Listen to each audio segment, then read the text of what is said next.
우리는 이번 주 광풍 가운데 있었습니다.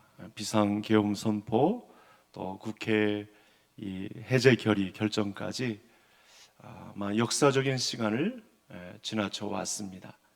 이런 국가적인 어려움 앞에 역사의 주관자 대신 하나님께서 저와 성도님들을 무탈하게 하시고 오늘 기도회에 와서 또 이민족을 위해서 또 우리의 현실을 놓고 또 하나님 앞에 기도하게 하신 은혜 감사를 드립니다.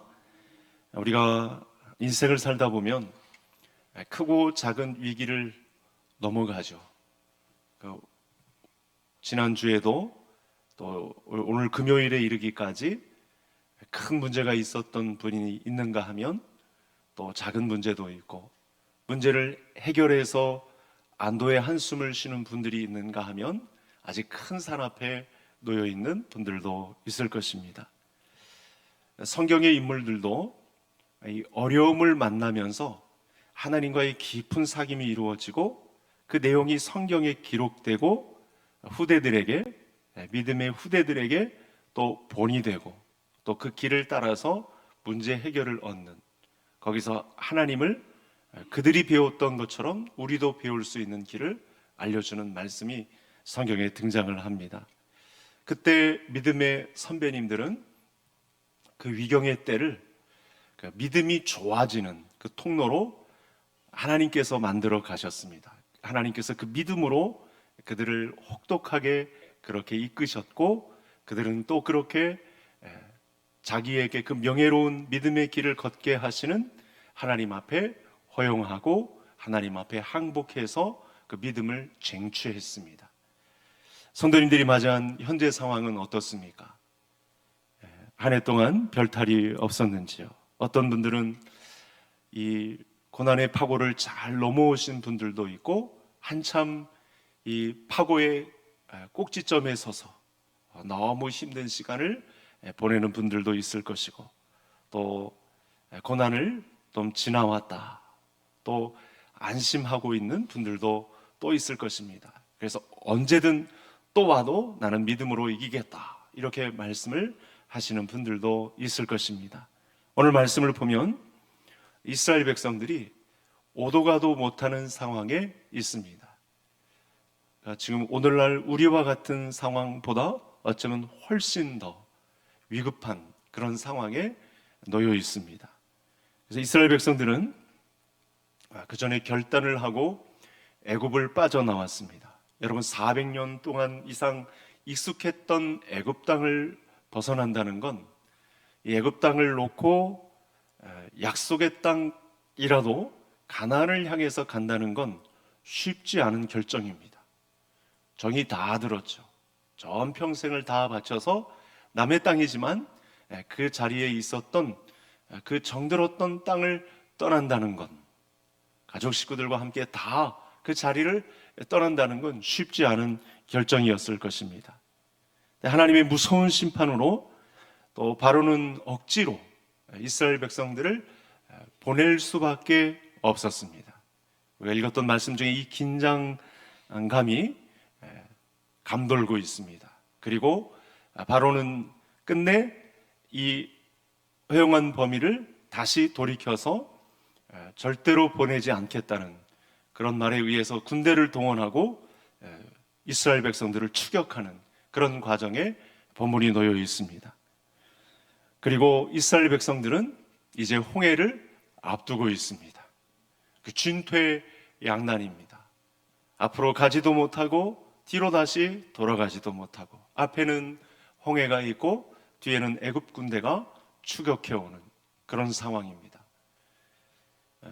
저도 한 주를 지나며 또 밤을 새우면서 지났던 그 위기의 순간들을 보며 하나님께서 오늘 본문 말씀을 우리 성도님들과 함께 나눌 것을 이렇게 지시받았습니다. 문제는 바로가 마음이 바뀌어서 그들을 다시 종 삼으려고 그 막대한 피해가 나는, 정말 유능한 그 민족이 빠져나가면 손해가 막심한 그들의 창고를 아주 견고하게 하고 또 소출에도 막대한 이 영향을 주었던 이 이스라엘 백성들을 보내는 건 그들에게 허용이 되질 않았습니다. 자, 지금 홍해가 가로막아서 앞으로 갈 수도 없고, 여러분 당대 애굽은 오늘 본문 안에 읽었던 내용 중에도 나옵니다만 이 나일강 삼각주 지역이 있어서 예상 못한 이 병거, 그러니까 오늘날의 전차, 말을 통한 이 강력한 군사력을 지니고 있는 부대여서 이스라엘 백성들이 가시권 안에 들어오면 그야말로 전멸할 수밖에 없는 그런 강력한 군대가 뒤에서 따라붙고 있습니다. 기가 막힐 상황이 붙은 거죠. 앞에는 홍해고 뒤에는 애굽 군대입니다. 세계 최강 군대입니다. 병거를 가지고 덤벼들고 있습니다. 저와 성도님들에게도 이런 국가적인 위기 앞에 놓여 있을 때도 있고, 개인적으로 여러 가지 상황의 위기가 놓여 있을 수 있습니다. 근본에 맞이한 이 계엄의 위기는 이러지도 저러지도 못하는, 또 이미 경험한 분들에게 있어서는 이래서는 안 되는데 라고 그렇게 되뇌었던 분들이 있으실 것입니다. 이때 우리는 이 위기 대응을 어떻게 할 것인가, 또 이번만이 아니고 수요일에 살펴보았던 이 마지막 때의 위기는 이 국가적인 위기 앞에 있는 것보다 더한 그런 위기들이 우리 앞에 닥쳐올 텐데, 우리 그리스도인들은 이 위기 앞에 어떻게 대처해야 되는가, 어떤 자세로 이 위기를 맞이할 수 있는가, 오늘 말씀은 저와 성도님들에게 큰 도전을 안겨주고 있습니다. 우리 13절 말씀 화면을 통해서 한번 만나보시겠습니다. 같이 9절까지 읽었으니까 이후로 계속 말씀이 등장하는데 같이 읽겠습니다. 모세가 백성에게 이르되 너희는 두려워하지 말고. 그 말씀 13절만 보시겠습니다. 이 가만히 서서라는 말이 무슨 뜻일까? 가만히 아무것도 하지 말고 그냥 우두커니 이렇게 서 있으란 말인가? 이 말씀이 아니죠. 오늘 말씀에서 저와 성도님들이 이 진퇴양난의 위기에서 하나님께서 하신 말씀은 사실은 섣부른 행동을 하지 말라라는 말씀입니다. 왜 섣부른 행동을 하지 말라라는 말이 가만히 있으라라는 말로 왔냐면, 사람들이 이렇게 큰 위기가 닥치면 앞에는 홍해가 있고 바다가 있고 그 다음에 뒤에서는 세계 최강 애굽 군대가 들어오고 있으면 사람들의 생각과 행동이 섣부른 행동으로 갈 위험이 있습니다. 여러분, 이 섣부른 행동으로 갈 위험 가운데 뭐가 있냐면, 가운데 뭐가 끼어 있냐면 두려움이라는 것이 있습니다. 사람들은 위기를 만나면 두려움에 빠집니다. 두려움에 빠지면 생각이 왔다 갔다 합니다. 생각이 왔다 갔다 하면서 상황은 급박하니까 행동이 이상 행동으로 갈 가능성도 높아집니다. 이 가만히 서서 가만히 있으라 라고 하는 이 말씀 속에는 바로 이와 같은 내용들을 품고 있는 것입니다. 여러분, 제가 군 복무할 때 이야기를 드렸죠. 세 번의 그 탈영 사건이 있었는데, 이 친구들이, 이 세 번 탈영을 한 이 친구들이 진퇴양난의 위기를 맞이한 겁니다. 그중 안에는 이제 애인이 변심한, 군생활 하는 중에 있을 때 만날 수 있는 큰 위기가 되겠죠. 그러니까 두려워하고 염려하고 그러다 보니까 자해하다시피 하고, 그 다음에 이 영내를 벗어나서 도망치게 되는 그런 섣부른 행동을 하게 되는 것이죠.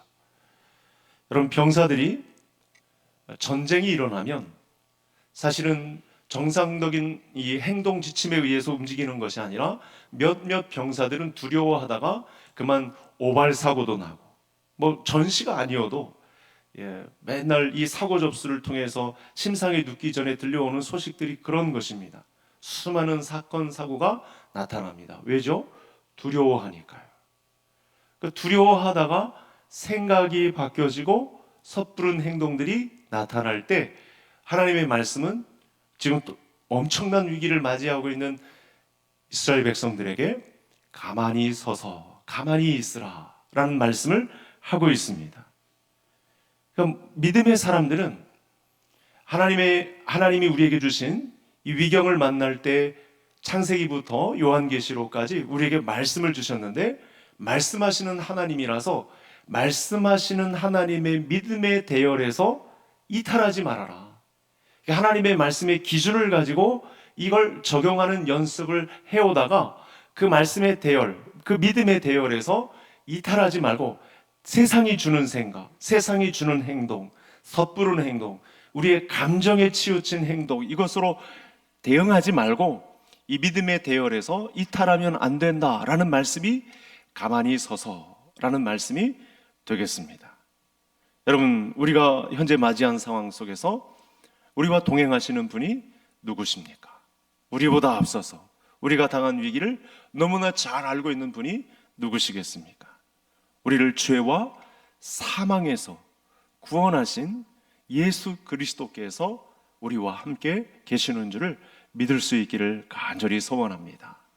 우리가 믿음을 가진 이후로부터 예수님께서는 우리에게 믿음을 주시죠. 그 은혜에 의한 믿음으로 우리 앞에 서 계십니다. 그래서 다른 세상이 주는 생각과 섣부른 행동으로, 감정으로 치우치지 말고, 이상 행동 보이지 말고, 이상한 생각 가지고 다른 행동하지 말고, 이 내가 준, 너희들에게 준 이 십자가의 부활의 믿음 가운데 이탈하지 말아라, 이 믿음에서 벗어나지 말아라 라고 말씀합니다. 그래서 성령을 보내주시고 영원토록 임마누엘로 동행해 주시겠다라고 말씀하신 가운데 이 믿음의 대열에서 벗어나면 안 된다. 그러면 우리에게 말씀 주시고 또 그 말씀 안에서 침착해지고 그 다음 행동을 할 수 있는 자리가 펼쳐질 것이다. 여러분, 그래서 오늘 이스라엘 백성들 중에 나타날 수 있는 위험이 뭐냐면 하나님을 잘 모르는 데 있습니다. 여러분, 우리가 큐티를 하면서 호세아서를 보았고 한 칸 건너뛴 아모스서를 우리가 살펴보고 있습니다. 그때 하나님께서 이스라엘 백성들을 보고 꾸짖는 듯한 말씀의 내용이 뭐냐면 날 좀 알아달라라는 말씀이세요. 우리가 여호와를 알자, 힘써서 여호와를 알자. 하나님 알기도 바쁜데 자꾸만 바알 신당을 쫓아가요. 우상들을 쫓아가요. 그들이 주는 유익에 자꾸 눈을 뜨려고 해요. 이 세상이 주는 성공과 안식에 자꾸만 사람들의 마음 발길이 거기를 향하고 있습니다. 그랬더니 한 집안 안에서 엄청난 일들이 막 일어납니다. 이 모든 일들이 어디서 옵니까? 그들이 왜 경거망동합니까? 하나님을 모르니까요. 하나님이 어떤 분이신지에 대해서 공부하지 않았으니까요. 이런 섣부른 행동들이 등장합니다.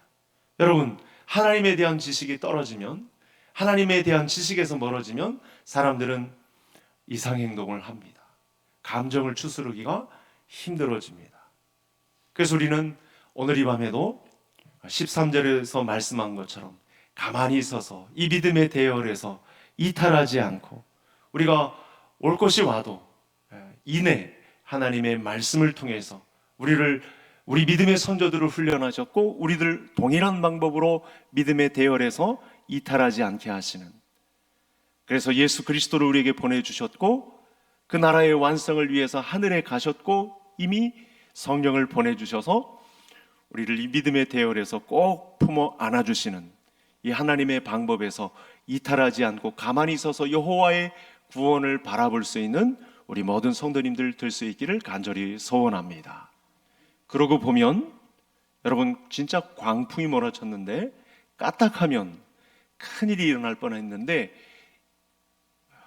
이렇게 다시 또 어떤 일이 일어날지는 모르지만 그래도 이 큰 산을 넘어온 것은 우리 하나님께서 믿음의 대열에 이탈하지 않고 그 시간에 기도하며 하나님의 도움을 구했던 우리 성도님들과 또 믿음의 형제 자매들, 또 전 세계에 흩어진 우리 믿음의 동역자들이 함께 기도했기 때문에, 하나님의 도움을 구했기 때문에 오늘 우리가 여기 이 자리에 있는 줄 믿습니다.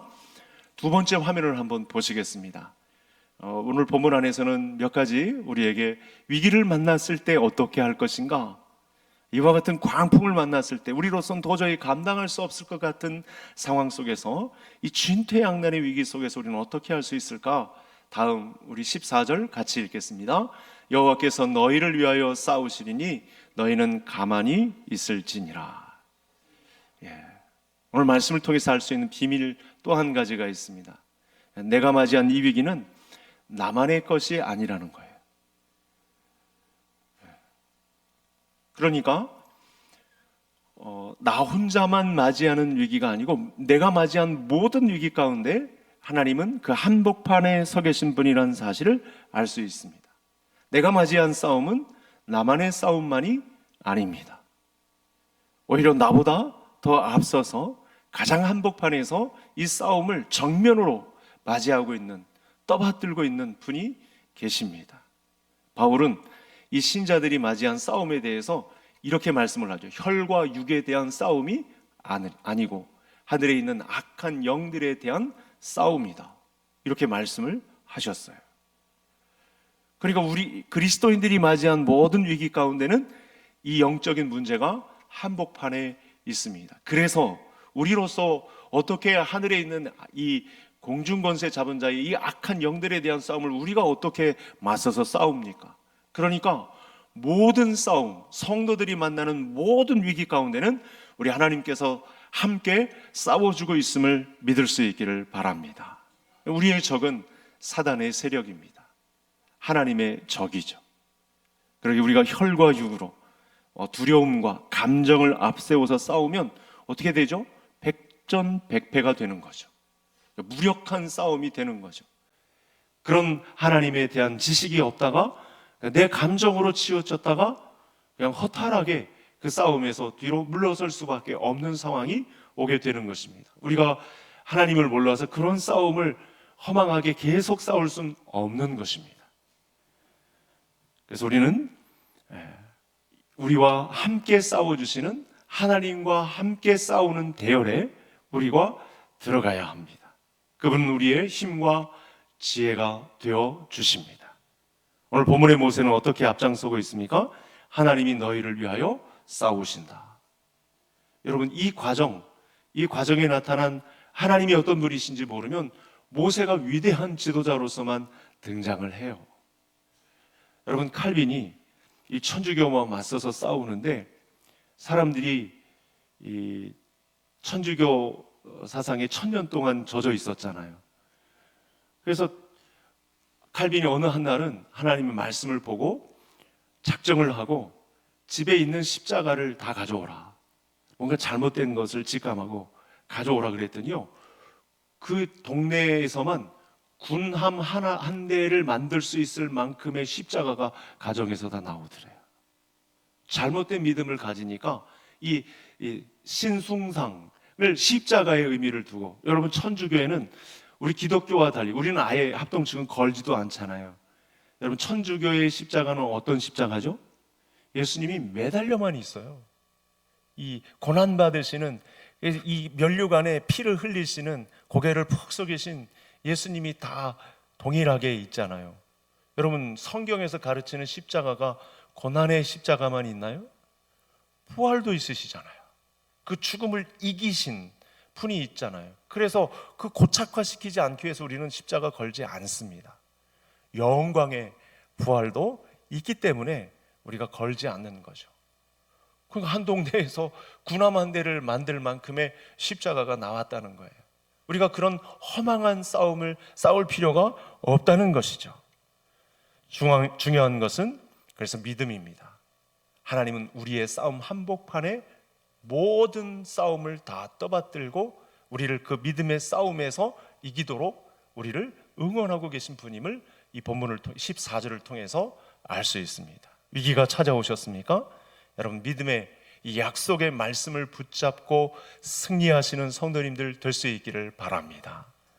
그러면 이 믿음의 행위를 통해서 기적은 만들어지고, 하나님은 이 기적을 통해서 우리가 읽었던 말씀 속에 영광을 받으시겠다고, 심지어 애굽 사람들을 통해서도 영광을 받으시겠다고. 17절 제가 우리 18절 성도님들, 우리 14장 17절 제가 성도님들 18절 읽으시기 바랍니다. 내가 애굽 사람들의 마음을 완악하게 할 것인즉 그들이 그 뒤를 따라 들어갈 것이라. 내가 바로와 그의 모든 군대와 그의 병거와 마병으로 말미암아 영광을 얻으리니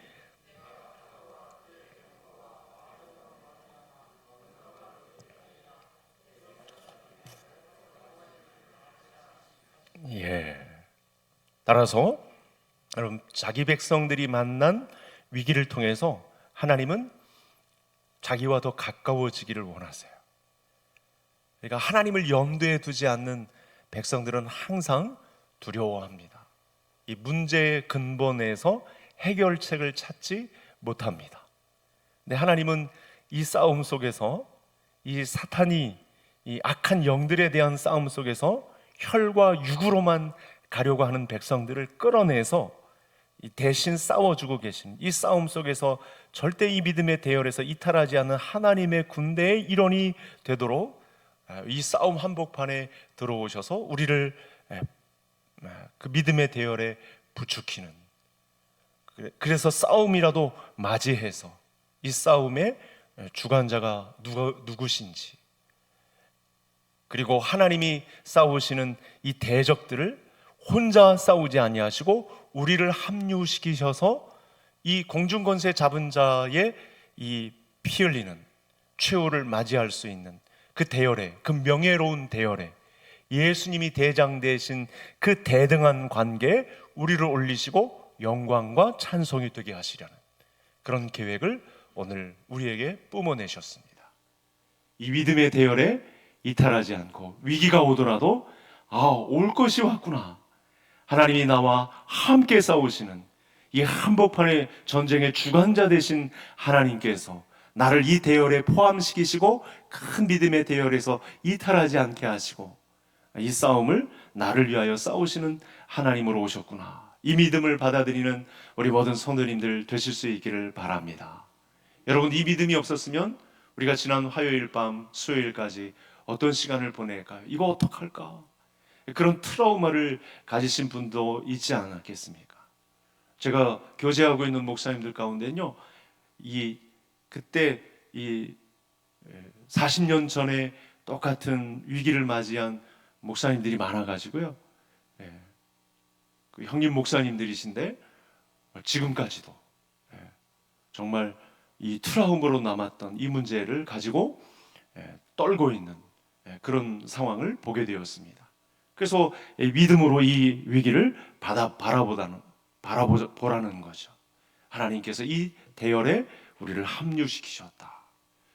이 담대한 믿음으로 무장될 수 있는 성도님들 되실 수 있기를 바랍니다. 마지막 화면을 한번 보시겠습니다. 19절 말씀인데 같이 읽겠습니다. 이스라엘 진 앞에 가던 하나님의 사자가 그들의 뒤로 옮겨가매 구름 기둥도 앞에서 그 뒤로 옮겨. 자, 오늘 본문 안에는요, 정말 놀라운 기사가 실려 있어요. 이거 이 14장 말씀을 언젠가 보셨을 때 설명을 받으셨을 텐데, 하나님이 얼마나 적극적으로 우리를 보호하시는지요. 애굽 군대와 이스라엘 백성들 사이에 구름 기둥이 끼어 있어요. 그러니까 애굽 군대에는 항상 흑암이 있어요. 근데 같은 밤을, 어두운 밤을 맞이하고 있는데 이스라엘 백성들 진영 안에는 빛이 함께하고 있는, 불기둥이 함께하고 있는 그런 장면이 나타나고 있습니다. 여러분, 어둠 속에서는 사실은 이 정상적인 무장을 하지 못하죠. 애굽 사람들이 이스라엘을 다시 종삼기 위해서, 이 막대한 손해가 나는 경제적 손실을 메꾸기 위해서 다시 이 노예 사냥을 하듯이 지금 홍해 앞까지 왔을 때 그 이득을 취하고자 했지만, 하나님은 이 싸움의 중심에 서서 얼마나 빨리 왔는지 그냥 득달같이 달려와 가지고 이스라엘 백성들을 멸하려 하는데, 하나님께서 놀라운 방법을 기적 같은 방법을 동원하십니다. 애굽 군대에는 항상 어둠이 있게 하고 이스라엘 백성들에게는 빛이 임하게 하시는, 그래서 밤새도록 광명이 임하게 해서 그들을 안심하게 하시는, 당신의 자기의 백성들을 적극적으로 보호하시는 하나님의 놀라운 역사가 본문 가운데 함께하고 있습니다.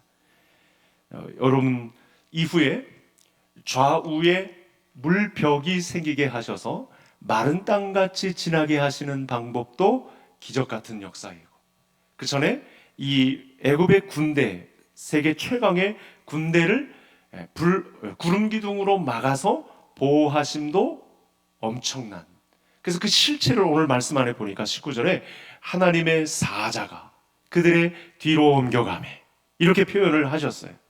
여러분, 이 하나님의 사자의 출현은 이스라엘 백성들이 그동안 맛보지 못했던 놀라운 기적의 현장을 맛보게 합니다. 우리 성도님들, 이 광풍이 몰아치던 밤 화면을 지금 계속 오버랩되면서 계속 보고 계실 텐데, 군인들이 무력을 쓰지 않잖아요. 그죠? 시민들은 억울해서 막 반발도 하고 굉장히 큰 저항을 하고 있는데도 여러분, 그들은 총을 들었잖아요. 사실은 실탄 발사를 하지 않아도 개머리판의 위험이 있던가, 이 총의 물리력이 시민들에게 가해지면 군중들이 어떻게 반응할지 모를 위기가 있거든요. 근데 저는 거기서 하나님께서 우리 민족을 보호하심을 보았습니다. 아마 성도님들도 똑같이 그렇게 보셨을 것입니다. 우리가 오늘 기도자로 서서 여러분, 하나님 편에 선다면 저와 성도님들이 개별적으로도 만난 모든 위기 앞에 하나님께서는 아무도 상상 못했던 기적적인 방법으로 위경에서 벗어나게 하시는 하나님의 놀라운 은혜가 있을 줄로 믿습니다. 왜냐? 하나님의 사자가 또 알 수 없는 놀라운 방법들로 우리의 상식과 정상적인 방법들을 초월해서 우리를 생명의 길로 인도하시는 하나님의 사자가 출현하시는 그런 길을 오늘 말씀 속에서 보았습니다. 아마 14장 말씀을 볼 때 이 하나님의 사자가라는 부분에 관해선 저도 한번 주의를 기울이지 못했던 거예요. 그래서 말씀을 볼 때마다 새롭습니다. 바로 이것이 하나님이 일하시는 방법입니다. 하나님은 우리의 상식과 정상적인 생각의 범위를 초월해서 역사하시는 하나님이셨다는 것을 오늘 말씀 중에서 알 수 있습니다. 여러분, 24절을 보시죠. 어떤 단어가 나타나냐면 하나님이 새벽에 일하신대요. 여러분, 왜 하필 새벽일까요? 이 말씀에 대한 도전을 보편적으로 우리가 새벽 예배로 연결짓는 말씀으로도 보는데, 여러분, 새벽은 사실은 하나님의 하나님 되심이 발동하는 시간이에요. 모든 사람들이 거부할 수 없는 일정함이 있잖아요. 어둠이, 아주 칠흑 같은 어두움이 있지만 그 시간이 사실은 오래지 않습니다. 어둠이 깊을수록 금방 일정한 새벽빛이 금방 다가옴을 볼 수 있는데, 바로 우리를 대신하여 싸우시는 하나님의 모습을 새벽빛같이 일정한 그 어두움의 시간에 가장 빛나는 하나님으로, 일정한 시간에 나타나시는 하나님으로 우리에게 위로와 보호가 되어주심을 오늘 말씀 속에서 가르치시고 계십니다.